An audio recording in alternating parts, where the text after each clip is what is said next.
Welcome back. You're now watching the lifestyle segment on the Weekend Show brought to you by Holocran Popcorn. Hello, Didi. Hi, Andy. When did you start watching football? I saw you You know what? celebrating. I watch only when Nigeria is playing. And when you are sure we've gone far, when we're winning. No, actually, I watch whenever Nigeria is playing from beginning to the end, and I know a lot about football, and you don't. I'm proud of you. Like, I could see you having fun and celebrating. I was like, that's more like it. But how did you go through the last football match? I went through it well. You know, for those of us that are young, we're able to go You just have to. through, go through that. But this is a big sports weekend. The Super Bowl is tomorrow. Oh, that's true. Yeah, and we also have the. If we just want finals to for the watch AFCON Usher tomorrow, at the so Super Bowl, that's all I the do. I just exactly. watch the halftime show. But the finals of AFCON, Nigeria played Cote d'Ivoire earlier and we had won them. So are you hopeful for us? You know, I had a conversation with my dad yesterday because I was like, should I watch it? Should I not watch it? Because it's the finals. And then he's like, nah, we're going to win. I was like, okay, I'll watch it. You know, we need this. So like anything to keep us united and happy. Honestly, because the unity I saw on Wednesday, I was so impressed. No one cared about where the players are from. No one cared about At where the people watch are all. from. And it shows us we can be united as Yeah. a country. Talking about stuff which doesn't unite us is female genital mutilation. Yeah. More than 200 women and girls across 30 countries in Africa have experienced some form of female genital mutilation. And this is seen as a violation of human rights. And so we will be having that conversation because why is this even still going on? And what are the implications? Joining us to have this conversation We have Confidence Azela, who is the Programs Officer for Gender Mobile Initiative. And we also have Mercy Abalaku, who is the Programs Officer, Education as a Vaccine. Good morning. Thanks for joining us. Good morning. Thank you for having me. Welcome to the show. Thank you. And I'll start with you. Why is this conversation important? I would say that this conversation is important because FGM is a harmful cultural practice that is deeply rooted in gender inequalities. So a lot of people don't understand that this has to stop. A lot of people don't even know that it's happening. So this is why it's important for people to always talk about it. You see, there's a lot of culture of silence surrounding the subject. So when you have a conversation with somebody and say, are you aware that FGM is happening? They tell you, what's FGM? And I begin to wonder that if a lot of people don't know that this is going on, it means nobody's saying anything. And that is why it will continue to thrive. There's been a lot of, legislations or legal frameworks addressing the issue, but then we also have the problem of implementation.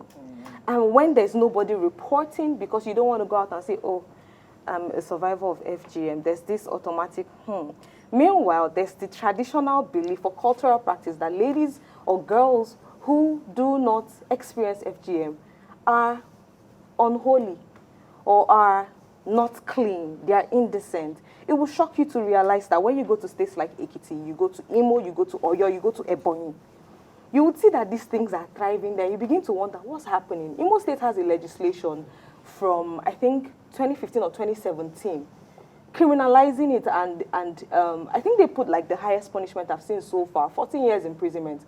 But so far, there's been no, what's it called, conviction. If you look at the report itself, it's not so much, it's nothing to write home about. So it's important that we continue to have these conversations and say, look, this is happening. It's a harmful cultural practice. And there is no scientific basis for FGM. So we need to continue to speak up about it and, drive advocacy and create awareness so that people will understand that this happens and it has to stop. I agree with you that a lot of people are unaware of what FGM is. Preparing for today's show, I was speaking to my cousin. He's a guy, and I mentioned it, and he said, what exactly happens, And I had to break it down to him, and the horror in his face was, I can't even explain it. Yeah. Okay, I'm moving over to you. Seeing how sensitive the whole topic is, how can survivors, come out and contribute, to adding their voice to ending FGM? Okay, thank you very much. Forgive my voice. It's okay. So I'll start by saying that last year I had a program in Imo and Ebonyi, like she said, And then in the program, we had to interact with young girls who had undergone this process, these procedures. And then what happened was, when you are interacting with these ladies, they tell you that this procedure has happened to them before, and they don't know about it. They don't know what happened. Probably when they were giving birth to their mothers or their guidance took them somewhere else, and they performed the procedures on them. So what we need to do is we need to engage young girls who are the most affected. When young girls are being sensitized about these issues, of course they are going to speak to their other peers. So one of the things we came up with is we formed a peer educator group. So these young girls will speak to other girls about it, about the dangers, about the harm, about every negative impact that has to do with the lady. So these girls heard about the dangers of FGM, and they're like, oh wow, something like that happened. So we asked them to come up with stories. They are not fiction stories. We asked them to collect stories from their peers, collect stories from their communities. So we now did an exhibition. So we did an exhibition to commemorate the 16 days of activism last year, which was between November 25th up until 16th December. We had people from different spheres who listened, and when we read these stories, you could see the comments in the sections. People were like, these things still happen? Are these real stories? People were reaching out to ask us if they were real stories, or we just came up with them and said, no, we collected them from the field. So these things are happening. They are happening. Like prior to COVID, we heard that the cases are increasing daily because parents send off their children, that if a lady is circumcised, she gets married, she's marriageable, and all of that. Yeah. So it's increasing by the day. When you go to places like Southeast, and you're wondering, they are so exposed that they still practice such, So one of the things we need to do is we need to engage the young girls. We need to speak about it. We need to tell them that this practice is very, very dangerous. It's very harmful to your health. So there's no need continuing. You need to tell yourself that it ends with me. It's not going to continue from here. I find it quite troubling because I've had to do a lot of reading about this, and you said something which I was going to mention, that a lot of girls don't even know that they've carried out female genital mutilation on them, and because of these cultural norms where they believe that if this is done, the woman wouldn't be constant, she wouldn't be, what's the word, promiscuous. Yes. You hear that, oh, it makes her more appealing, but some of the dangers and the risks, there are no benefits to it, no health benefits, just risks. And some of them include severe pain, genital tissue swelling, infections, urinary problems, long-term vaginal problems, menstrual problems, scar tissue keloid, amongst all, and risks during childbirth. Yes. Now, there are laws being put in place to stop this. There are this conversation, but like she said, even the educated people still support this one way or the other. I remember when you could take your child to the village and your grandma would put marks, tribal marks on the child. What can be done to actually enforce the laws which state that this is now illegal and a violation of the rights of women and girls? Okay, when it comes to, it's easy to have laws. Implementation is always a challenge in Nigeria. Before we move to that, I was reading something a few days back, and it's a fact sheet on FGM. So it says that in 2024, if we do nothing about it, 4.4 million girls will experience FGM.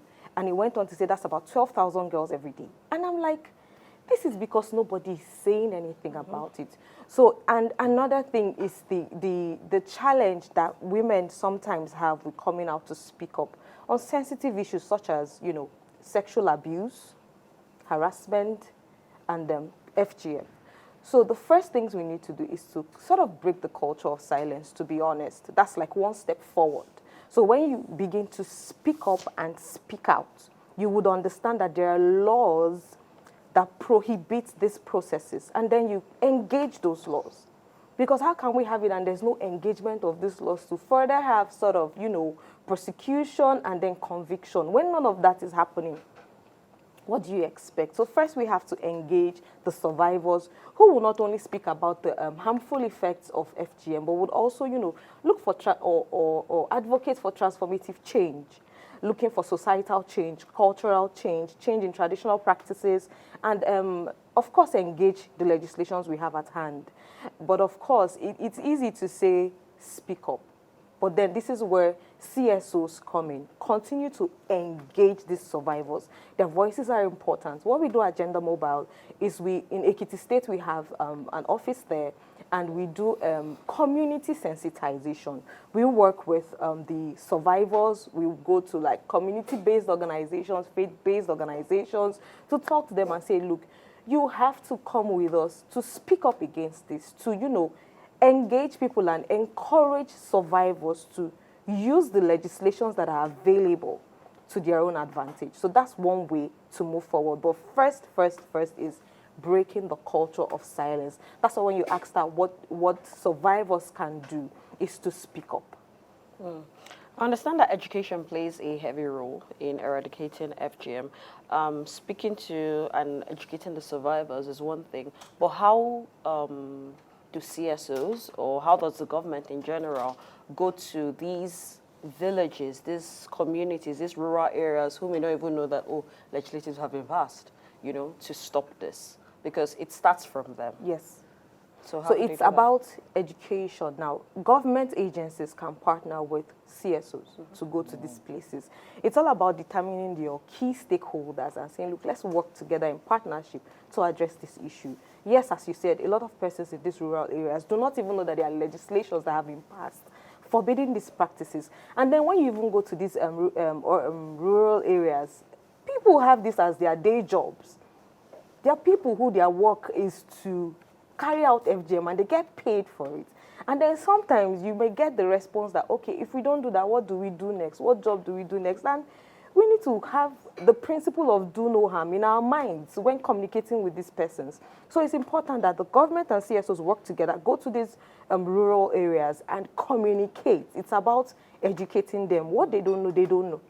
So it's to go there and enlighten them on the disadvantages of this and then bring to their minds that, look, if you do this, you will be fined. I think the fine I've seen is about 200,000 naira. I dare say it's very small, to be honest. But what do? We work with what we have on ground. So it's important that education is taught. The partnership should be established, and then you go to these communities and let them know, educate them that, look, you can't do this. It's actually forbidden by law or prohibited by law.